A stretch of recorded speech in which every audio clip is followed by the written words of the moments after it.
I want to do a good job because you never who knows in your audience. And he'd tell the story about this kid who was sitting in his room and shouting out answers. And he goes, you know what it was? Tony Robbins. And today he serves people all around the world. And then he also would tell a story about Mike, the two guys that were the most broke, because we probably applied it as much or more than most people would. So that's where my whole start began. We all have a aha moment where we say, okay, someone tells us that we're special.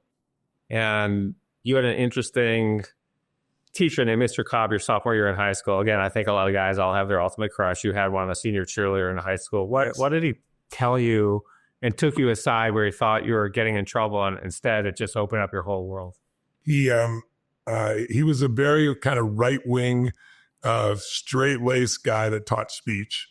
And I get in a speech class and I screwed around. I was pretty humorous. And so I would take over the class to some extent. And the reason I took over the class is there was a senior song leader, cheerleader, Nancy Coleman, who I was totally in love with, but I was not in her league. But I would get her attention over everything. The main football players there, I'd